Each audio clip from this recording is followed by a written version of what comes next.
Hello दोस्तों, नमस्कार। स्वागत है आपका आज के सेशन में। आज का सेशन दोस्तों होने वाला है सीटेट ईवीएस का, जिसमें आपको बहुत ही महत्वपूर्ण 50% देखने को मिलेंगे दोस्तों। जैसा कि दोस्तों आपको पता है कि सीटेट एग्ज़ाम दोस्तों फरवरी में है दोस्तों, तो क्यों ना हम अभी से तैयारी करने में लग जाएं। दोस्तों सीटेट का पेपर अब क्वालिफाई करना इतना आसान नहीं रहा है दोस्तों। आपको बहुत ही अच्छे से पढ़ाई करना होगा दोस्तों, और लगातार दोस्तों आपको क्लास लेनी पड़ेगी, तब जाकर कहीं ना कहीं सीटेट दोस्तों पास होगा। तो दोस्तों आज से ही तैयारी में लग जाइए।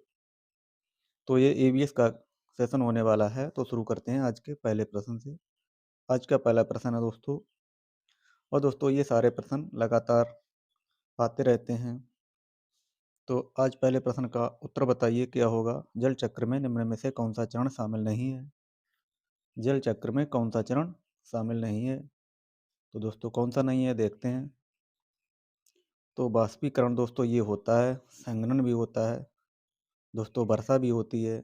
लेकिन दोस्तों ये फोटोसिंथेसिस दोस्तों ये पौधों के द्वारा दोस्तों सूर्य के प्रकाश से ये भोजन ग्रहण करने का दोस्तों ये प्रोसेस होता है। तो ऑप्शन नंबर सी इसका सही उत्तर हो जाएगा। क्या हो जाएगा? सी दोस्तों ये नहीं है। ऑप्शन नंबर सी इसका सही उत्तर हो जाएगा। प्रश्न नंबर 2 देखते हैं। प्रश्न नंबर 2 में पूछा गया है, पौधों में प्रकाश संश्लेषण के लिए आवश्यक नहीं है। पौधों में प्रकाश संश्लेषण के लिए आवश्यक नहीं है। कौन सा नहीं है? सूर्य का प्रकाश, जल, क्लोरोफिल। प्रश्न नंबर 2 इसका उत्तर आपको बताना है। तो दोस्तों ये कौन सा नहीं है उत्तर आपको बताना। तो दोस्तों ये मिट्टी नहीं है। दोस्तों ये तीनों बहुत उपयोगी होते हैं दोस्तों। तो इसका सही उत्तर हो जाएगा ऑप्शन नंबर डी। प्रश्न देखते हैं प्रश्न 3 में पूछा गया है। प्रश्न दोस्तों 3 में पूछा गया है, मिट्टी अपरदन का सबसे प्रमुख कारण क्या है। मिट्टी अपरदन का सबसे प्रमुख कारण क्या है? वनीकरण, कटाव, वर्षा की कमी, या गहरी जुताई। मिट्टी अपरदन का सबसे प्रमुख कारण क्या हो जाएगा? वनीकरण, कटाव, वर्षा की कमी, या गहरी जुताई। तो दोस्तों ये ऑप्शन नंबर 20 का सही उत्तर हो जाएगा दोस्तों, कटाव। ऑप्शन नंबर 20 का सही उत्तर हो जाएगा। प्रश्न देखते हैं 4। प्रश्न 4 में पूछा गया, निम्न में से कौन सा गैर परागणीय है। इसमें दोस्तों कौन सा गैर परागणीय है? सूर्य, तितली, पंखुड़ी, या दोस्तों खरगोश। प्रश्न 4 में पूछा गया है।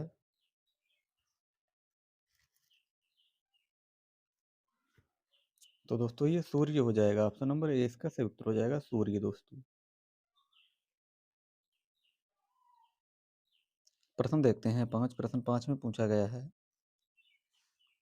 ओजोन परत किस परत की किरणों से पृथ्वी की रक्षा करती है। ओजोन परत किस प्रकार की किरणों से पृथ्वी की रक्षा करती है? अल्ट्रावायलेट किरणें, रेडियो तरंगें, एक्सरे, इंफ्रारेड किरणें। प्रश्न 5 का आपको उत्तर बताना है।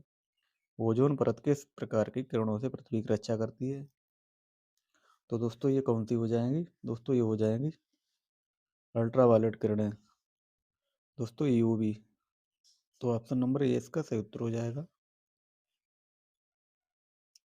प्रश्न देखते हैं 6। प्रश्न 6 में पूछा गया है, जल प्रदूषण का सबसे बड़ा कारण क्या है। जल प्रदूषण का सबसे बड़ा कारण दोस्तों क्या हो जाएगा? प्लास्टिक अपशिष्ट अपशिष्ट प्लास्टिक अपशिष्ट, बाष्पीकरण, वर्षा, या पवन।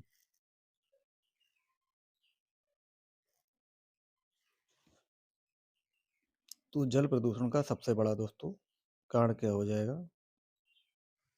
प्लास्टिक अपशिष्ट। ऑप्शन नंबर ए इसका सही उत्तर हो जाएगा। दोस्तों जो चैनल पर नए हैं वो चैनल को लाइक और सब्सक्राइब जरूर कर ले। प्रश्न देखते हैं 7। प्रश्न 7 में पूछा गया है दोस्तों। प्रश्न 7 में पूछा गया है, नवीकरणीय ऊर्जा स्रोत दोस्तों कौन सा हो जाएगा इसमें? कोयला, पेट्रोल, पवन ऊर्जा, प्राकृतिक गैस। नवीकरणीय ऊर्जा स्रोत कौन सा हो जाएगा? प्रश्न 7। तो नवीकरणीय दोस्तों कौन सा हो जाएगा? ये पवन ऊर्जा। ऑप्शन सी पवन ऊर्जा इसका सही उत्तर हो जाएगा।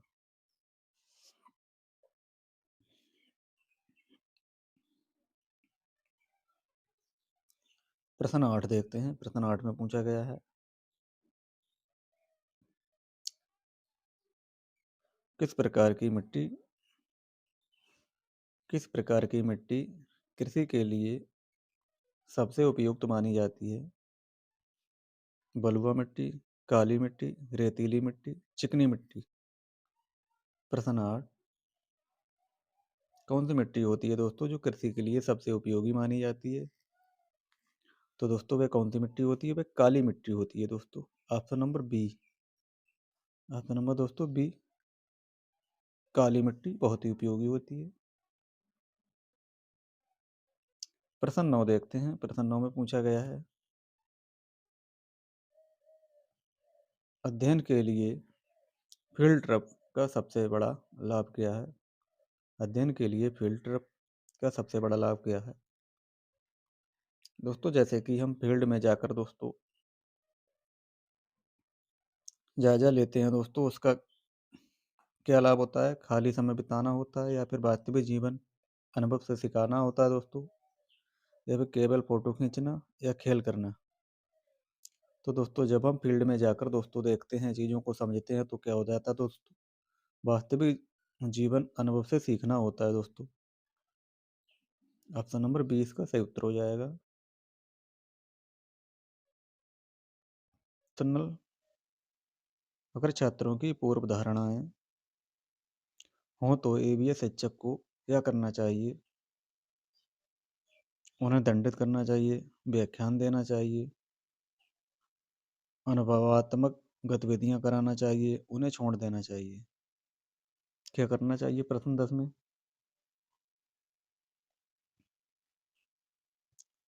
तो दोस्तों क्या करना चाहिए?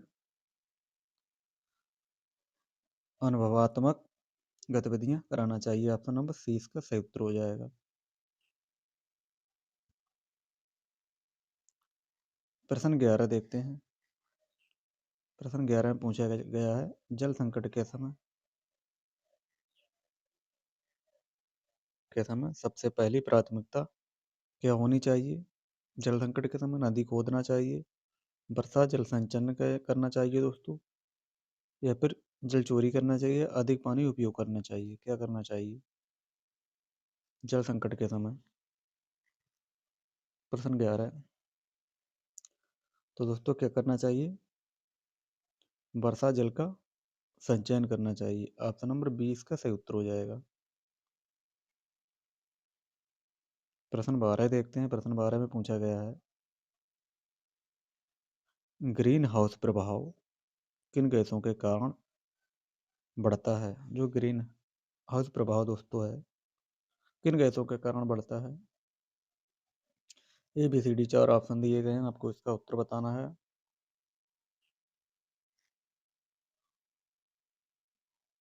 प्रश्न 12, तो option number B, CO2 plus CH4। Option number 20 का सही उत्तर हो जाएगा।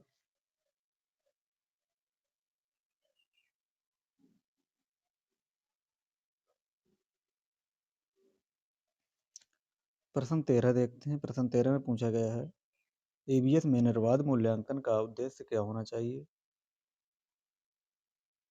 एबीएस में निर्बाध मूल्यांकन फॉर्मेटिव असेसमेंट का उद्देश्य क्या होता है? बच्चों को परीक्षा तैयार करना, बच्चों के सतत सीखने की प्रगति जानना, केवल अंक देना, केवल मौखिक परीक्षा लेना। प्रश्न 13। तो दोस्तों ये केबल वाले ये गलत हो जाएंगे, परीक्षा की तैयारी करना भी गलत हो जाएगा। तो ऑप्शन नंबर 20 का सही उत्तर हो जाएगा दोस्तों। प्रश्न देखते हैं 14। प्रश्न 14 देखते हैं, यदि किसी क्षेत्र में जमीन गिरावट हो रही है तो उसे क्या कहते हैं? यदि किसी क्षेत्र में जमीन गिरावट हो रही है, क्या करना चाहिए? वनीकरण किया जाए, अधिक खेती की जाए, रासायनिक उर्वरक अधिक डाले जाएं या नदियाँ खोदी जाएं। तो दोस्तों क्या करना चाहिए? वनीकरण करना चाहिए। दोस्तों अगर ज़मीन कट रही है तो उसे क्या करना चाहिए? वहाँ पर हमें पेड़ लगाने चाहिए। ऑप्शन नंबर ए इसका सही उत्तर हो जाएगा।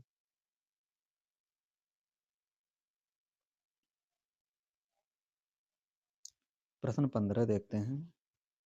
जल का पीएच 7 बतलाता है कि वह क्या है? अम्लीय है, क्षारीय है, तटस्थ है या फिर प्रदूषित है?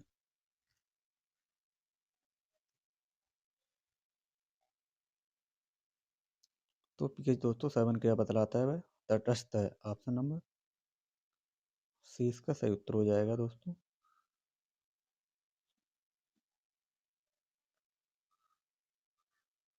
प्रश्न 16 देखते हैं। प्रश्न 16 में पूछा गया है,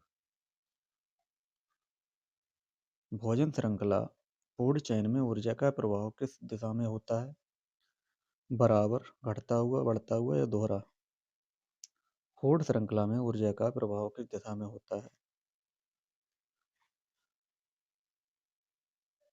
तो दोस्तों ये घटता हुआ होता है। ऑप्शन नंबर बी इसका सही उत्तर हो जाएगा।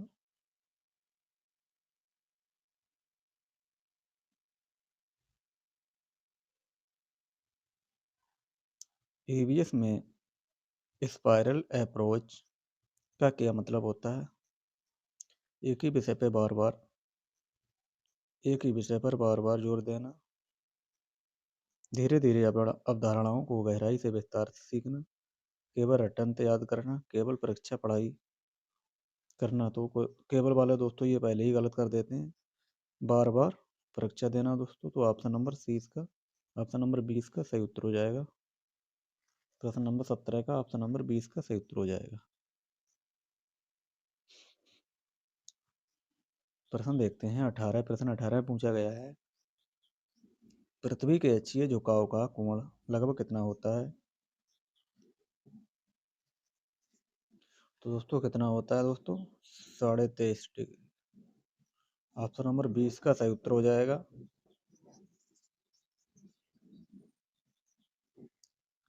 प्रश्न नंबर 19 देखते हैं, प्लास्टिक पुनर्चक्रण का करने का सबसे बड़ा फायदा क्या होता है?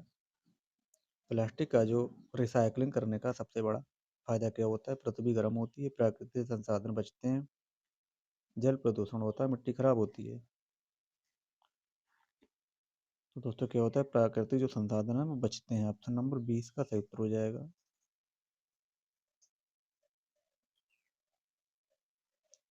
प्रश्न 20, अगर किसी नदी में भारी प्रदूषण है तो सबसे पहले क्या करना चाहिए? तो दोस्तों क्या करना चाहिए? उद्योगों के कचरे की जांच एवं उपचार करना चाहिए। ऑप्शन नंबर 20 का सही उत्तर हो जाएगा।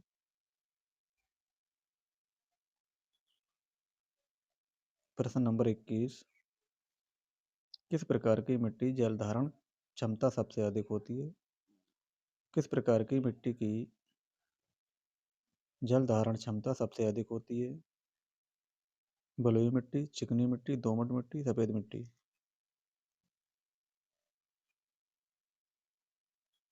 प्रश्न 21, तो दोस्तों ये चिकनी मिट्टी जो होती है, तो दोस्तों क्ले मिट्टी, वो उसकी दोस्तों ये जल धारण करने की क्षमता सबसे अधिक होती है। ऑप्शन नंबर बी इसका सही उत्तर हो जाएगा।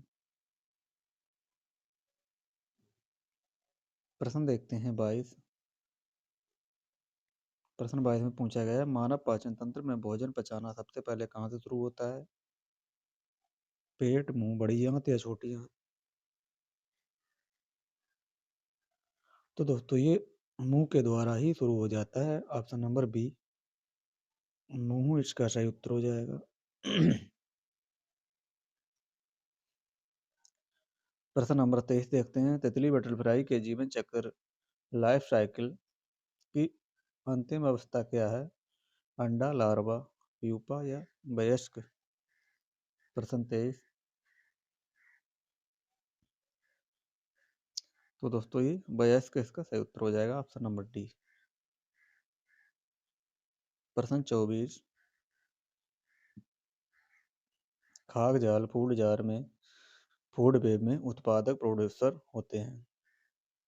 खाद्य जाल में उत्पादक दोस्तों कौन से होते हैं? जीव जंतु, पौधे, कवक या और वायरस।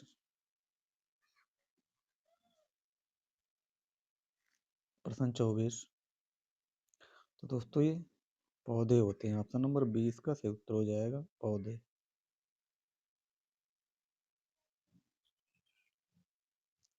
प्रश्न 25 देखते हैं, भूमि जलवायु एक किस प्रकार के संसाधन है? केवल मानव निर्मित। तो केवल वाले दोस्तों ये पहले ही काट देते हैं।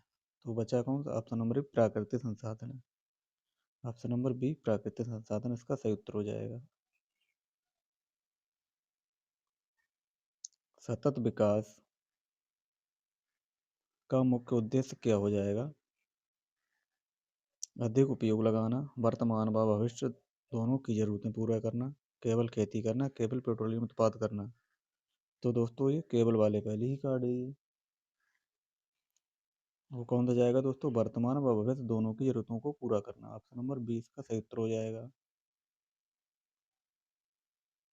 प्रश्न 27 देखते हैं, किसी गांव में बच्चों के लिए ईवीएस पढ़ाने में सबसे उपयुक्त विधि कौन सी होगी? रटंत अधिगम, व्याख्यान प्लस बोर्ड वर्क, गतिविधि व फील्ड ट्रिप प्लस प्रोजेक्ट कार्य, केवल उत्तर प्रश्न। रिटर्न तो दोस्तों व्याख्यान बोर्ड ये सब गलत हो जाएंगे। तो दोस्तों कौन सी हो जाएगी? गतिविधि, फील्ड ट्रिप और प्रोजेक्ट कार्य। दोस्तों ये सबसे पॉजिटिव आंसर का हो जाएगा।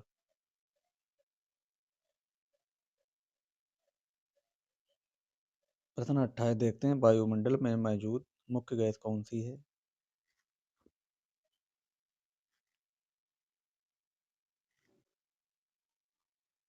तो दोस्तों नाइट्रोजन। ऑप्शन नंबर 20 का सही उत्तर हो जाएगा। प्रश्न 29 देखते हैं, मृदा अपरदन को रोकने का सर्वोत्तम कारण क्या हो जाएगा? दोस्तों ये हो जाएगा वनीकरण।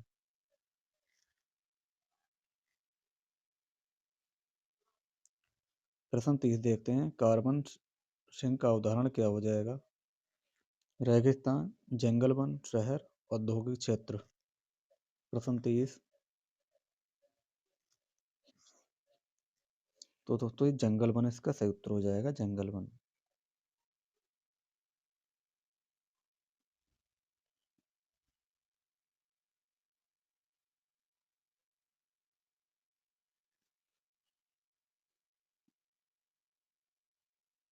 एबीएस में समावेशी शिक्षा का क्या अर्थ है?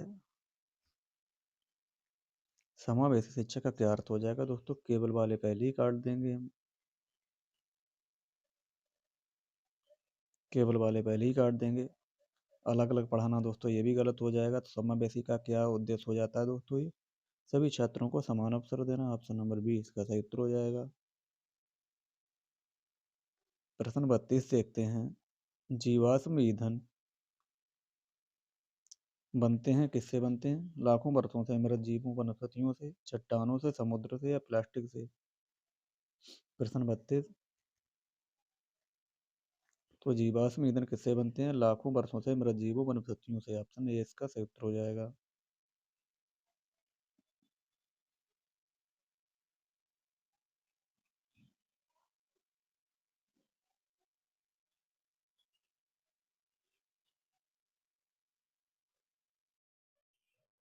प्रश्न नंबर 33, यदि हवा प्रदूषित है तो सबसे प्रभावी क्या उपाय होगा? प्रश्न 33 का, तो ऑप्शन नंबर बी, 33 का ऑप्शन नंबर बी वनीकरण इसका सही उत्तर हो जाएगा दोस्तों। दोस्तों ये रहे आज के टॉप।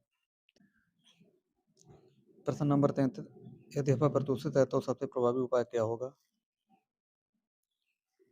तो दोस्तों क्या हो जाएगा? ऑप्शन नंबर 20 का सही उत्तर हो जाएगा वनीकरण। वनीकरण इसका सही उत्तर हो जाएगा दोस्तों।